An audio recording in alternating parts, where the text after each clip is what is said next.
Evangelio según San Marcos. El Evangelio de hoy dice que en aquel tiempo Jesús y sus discípulos se dirigieron a los poblados de Cesarea de Filipo. Entonces, ¿dónde está Jesús? Ok, aquí tenemos a Jesús que venía ¿con quién? Con sus discípulos. Acérquense los discípulos. Entonces Jesús iba con sus discípulos. Se dirigieron ¿a dónde? A Cesarea de Filipo. Dice, por el camino les hizo esta pregunta: ¿quién dice la gente que soy yo? A ver, diles. ¿Quién dice la gente que soy yo? Pónganse aquí. ¿Quién dice la gente que soy yo? A ver, bájate. Eso, perfecto. Volteate para acá. Muy bien. Eso, acércate acá abajo. Entonces, ¿qué les dijo Jesús? ¿Quién dice la gente que soy yo? Se está preguntando quién dice la gente que es Jesús. Y dice, ellos le contestaron, algunos dicen que eres Juan el Bautista, otros que Elías y otros que alguno de los profetas. Es decir, la gente no ha descubierto la novedad de la persona, del mensaje y de la vida de Jesús. Y lo siguen confundiendo con personajes del pasado como Elías, como Juan el Bautista o como algún profeta. Entonces, la gente no ha entendido la novedad de la persona, de la vida y del mensaje de Jesús. Pero eso a mí no me extraña nada. Digo, bueno, a mí lo que me sorprende en realidad es que a 2000 años de cristianismo, a 2000 años de iglesia, a 2000 años de evangelio, todavía hoy haya mucha gente que no ha descubierto la novedad de la persona, de la vida y del mensaje de Jesús, y que vivan más como discípulos del Antiguo Testamento que como discípulos de Jesús, y que vivan más como discípulos de Moisés que como discípulos de Jesús, a 2000 años de cristianismo, Eso es verdaderamente grave y tenemos que ponernos a pensar si realmente conocemos a Jesús, porque la segunda parte del Evangelio dice, entonces les preguntó, ¿y ustedes quién dicen que soy yo? A ver, diles. ¿Quién dice que soy yo?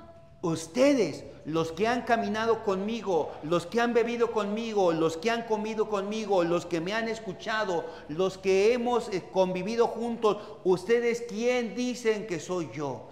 Y luego dice el Evangelio, Pedro le respondió, tú eres el Mesías, y él les ordenó que no se lo dijeran a nadie. Y esta pregunta no se responde con el catecismo, ni se responde con los libros de historia, no. Esta pregunta de quién es Jesús es la pregunta que hoy se nos hace a nosotros y la tenemos que responder desde el encuentro que hemos tenido con Jesús. No que dice el catecismo, porque ¿y quién soy yo? La segunda persona de la Santísima Trinidad. Bravo, tienes un 10, pero ¿qué tiene que ver contigo? Eres el Verbo encarnado. Sí, pero ¿eso qué tiene que ver contigo? Entonces no se trata de responder según lo que dice un libro, según lo que dice el catecismo, según lo que dice algún maestro, sino responder desde el encuentro que hemos tenido con Jesús. Y aquí hay otro problema. ¿Cuál? Que muchas veces conocemos a Jesús como un personaje, pero no como una persona.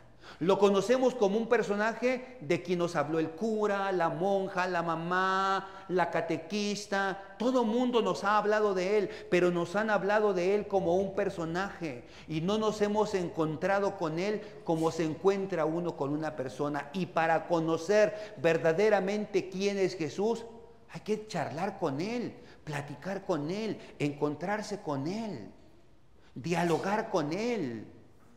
Y eso es lo que le hace falta a la gente. Y para poder contestar la pregunta, entonces no se trata de estudiar, que hay que estudiar, claro, desde luego. Se trata de qué he conversado con él, qué he compartido con él, cómo hemos compartido la vida, en qué momentos hemos caminado juntos, yo y él y yo. Ahí es como se tiene que contestar. Pero Pedro contestó, ¿quién es Pedro? Tú. Pedro contestó, tú eres el Mesías. Y Jesús les dijo que no lo dijeran a nadie. ¿Por qué? Si Él era el Mesías, ¿por qué dijo que no lo dijeran a nadie? Porque aquí lo importante es la idea que Pedro y la gente tienen acerca del Mesías. Ellos no pensaban en el Mesías del amor. Ellos pensaban en un Mesías violento, guerrero, político, militar, al estilo de David, al estilo del rey David, que sometería a las naciones, que sometería a los pueblos y que daría la gloria y el poder al pueblo de Israel. Así pensaban que sería el Mesías. Por eso dijo, no se lo digan a nadie. Y entonces comenzó a decir cómo iba a ser Él. Y dijo que era inevitable que Él sufriera mucho. ¿A mano de quién? A mano de sus más grandes enemigos. ¿Quiénes son los más grandes enemigos de Jesús? Los ancianos, los sumos sacerdotes y los escribas. Los ancianos eran los que tenían el poder civil, el poder económico. Los sacerdotes eran los que tenían el poder religioso, el poder del templo. Los escribas eran los que tenían el poder intelectual, la interpretación de la ley. Y esos fueron los que manipularon al pueblo para que pidiera la crucifixión de Jesús. Es inevitable, les dice Jesús, que el Hijo del Hombre sufra mucho a mano de estos enemigos. Pero no solo habló de que iba a padecer y de que iba a morir, habló también de que iba a resucitar. Pero Pedro no entendió qué significaba eso de resucitar y se quedó solo con lo de la muerte. Acércate aquí. Y dice el Evangelio, que esto lo dijo Jesús con entera claridad. Pero entonces Pedro se lo llevó aparte y trataba de disuadirlo.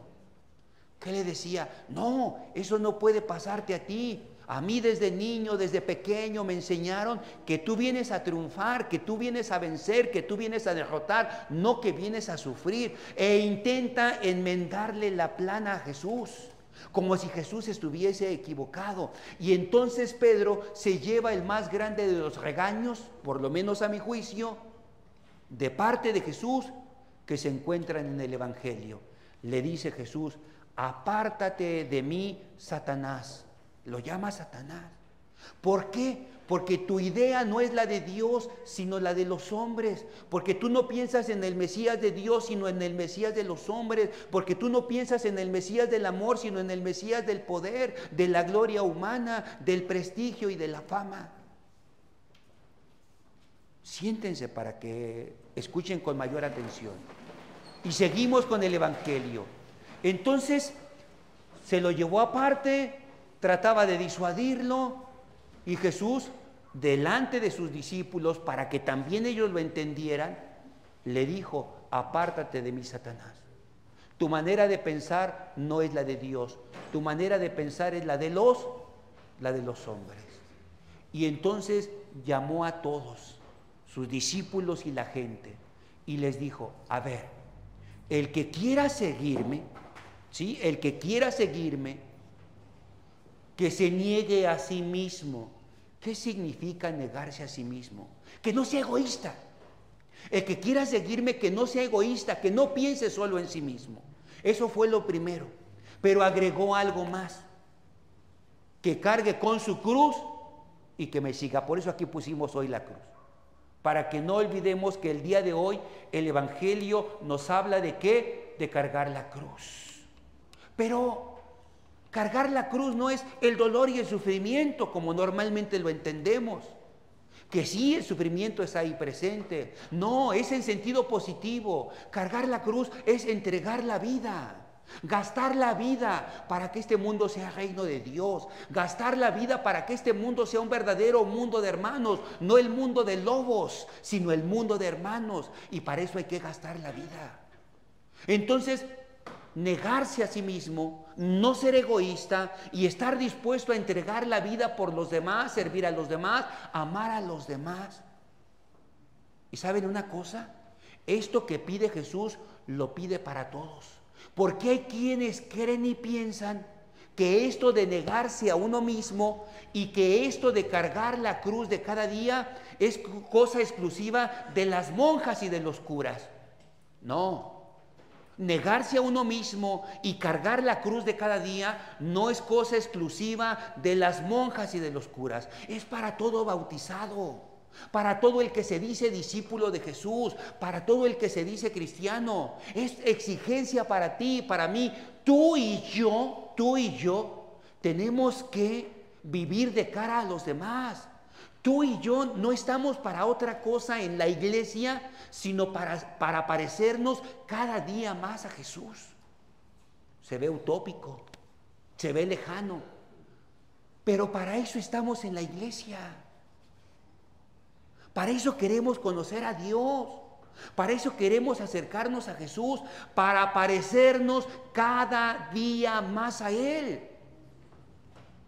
Si nosotros nos llamamos cristianos es porque queremos ser como Cristo, asumir su estilo de vida, conocer su mensaje, conocer su persona, encontrarme con su persona, conocer su mensaje y vivir su estilo de vida. Y eso es lo que me hace cristiano. Lo que me hace cristiano no es cargarme una crucecita aquí enfrente, no, eso es un compromiso. ¿De qué? De vivir como Jesús. El que quiera seguirme, dice, después llamó a la multitud y a sus discípulos y les dijo, el que quiera venir conmigo, que renuncie a sí mismo, que cargue con su cruz y que me siga. Pues el que quiera salvar su vida la perderá, pero el que pierda su vida por mí y por el evangelio la salvará. El egoísta pierde su vida, porque la vida no es plena si no la vivimos sirviendo y amando como Jesús, viviendo como Él. Porque el Señor, pues, queridos hermanos, primero nos permita conocerlo a Él, encontrarnos con Él como se encuentra uno con una persona y no con un personaje. ¿Estamos de acuerdo? Un personaje es aquel de quien todo mundo nos habla, pero nunca lo hemos tenido enfrente.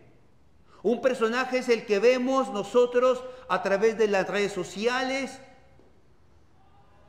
pero nunca hemos estado frente a frente con Él. Jesús no puede ser un personaje, es una persona. Jesús no puede ser una idea, es una persona. A ver, grábate esto. Jesús no es una idea, es una persona con la que podemos platicar todos los días, a la que le podemos contar lo que estamos viviendo y lo que nos está pasando, y a quien podemos conocer cada vez más. Es una persona, no un personaje, no una idea. Y entonces eso es lo que debe existir, un encuentro personal con Jesús.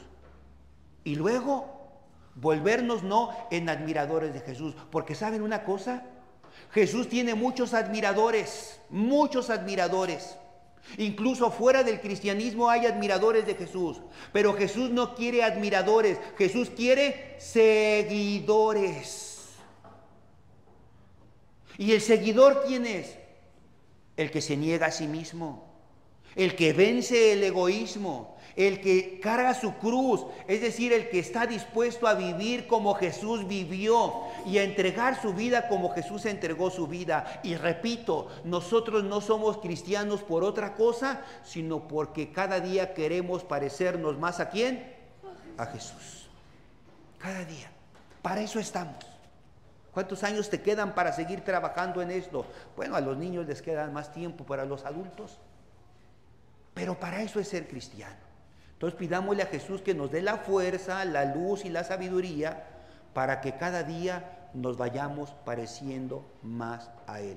Que así sea. Amén.